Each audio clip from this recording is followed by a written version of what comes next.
Let's read Peter Rabbit by Beatrix Potter.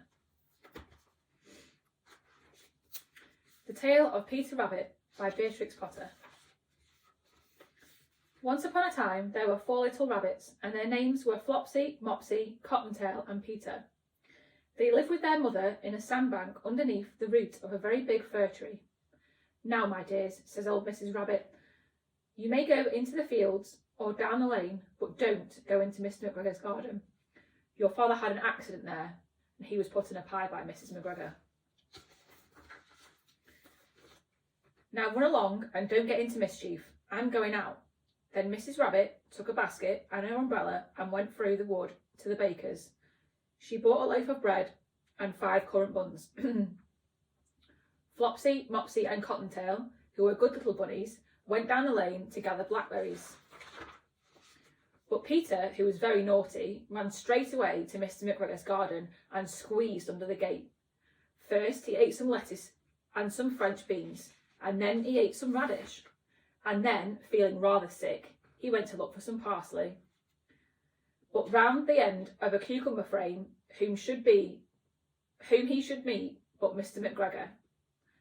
Mr. McGregor was on his hands and knees planting out young cabbages, but he jumped up and ran after Peter, waving a rake and calling, "Stop, thief!" Peter was most dreadfully frightened. He rushed all over the garden, for he had forgotten the way back to the gate. He lost one of his shoes amongst the cabbages and the other shoe amongst the potatoes. After losing them, he ran on 4 legs and went faster, so that I think he may have gotten away altogether, if he had not, unfortunately, ran into a gooseberry net and got caught by the large buttons on his jacket. It was a blue jacket with brass buttons. It was quite new.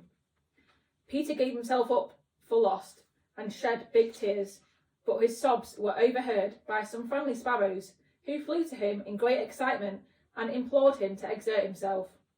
Mr. McGregor came up with a sieve, which he intended to pop on top of Peter, but Peter wriggled out just in time, leaving his jacket behind, and rushed into the tool shed and jumped into a can.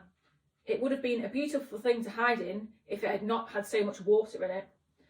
Mr. McGregor was quite sure that Peter was somewhere in the tool shed, perhaps hidden under a flower pot. He began to turn them over carefully, looking under each. Presently Peter sneezed, and Mr. McGregor was soon after him again in no time, and tried to put a foot upon Peter, who jumped out of the window, upsetting 3 plants. The window was too small for Mr. McGregor, and he was tired of running after Peter, so he went back to his work. Peter sat down to rest. He was out of breath and trembling with fright, and he had not the least idea what was going on and which way to go. Also, he was very damp after sitting in that watering can. After a time, he began to wander about, going lippity, not very fast, and looking all around. He found a door in a wall, but it was locked, and there was no room for a fat little rabbit to squeeze underneath. An old mouse was running in and out over the stone doorstep, carrying peas and beans to her family in the wood. Peter asked her the way to the gate, but she had such a large pea in her mouth that she could not answer. She only shook her head, and Peter began to cry. Then he tried to find his way straight across the garden, but he became more and more puzzled. Presently he came to a pond where Mr. McGregor filled his water cans.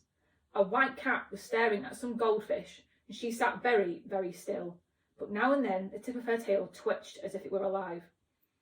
Peter thought it best to go away without speaking to her. He had heard about cats from his cousin, little Benjamin Bunny. He went back towards the tool shed, but suddenly, quite close to him, he heard the noise of a hoe. Scritch, scratch, scratch, scritch. Peter scuttered underneath the bushes, but presently, as nothing happened, he came out and climbed upon a wheelbarrow and peeped over. The first thing he saw was Mr. McGregor hoeing his onions. His back was turned towards Peter, and beyond him was the gate. Peter got down very quietly off the wheelbarrow and started running as fast as he could along a straight walk behind some blackcurrant bushes. Mr. McGregor caught sight of him at the corner, but Peter did not care. He slipped underneath the gate and was safe at last in the woods outside the garden. Mr. McGregor hung up the little jacket and the shoes for a scarecrow to frighten the blackbirds. Peter never stopped running or looked behind him till he got home to the big fir tree. He was so tired that he flopped down upon a nice soft sand on the floor of the rabbit hole and shut his eyes. His mother was busy cooking. She wondered what he had done with his clothes. It was the second little jacket and pair of shoes that Peter had lost in a fortnight. I am sorry to say that Peter was not very well during the evening. His mother put him to bed and made him some chamomile tea, and she gave a dose of it to Peter.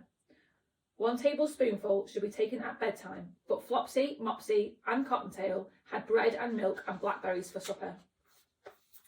The end.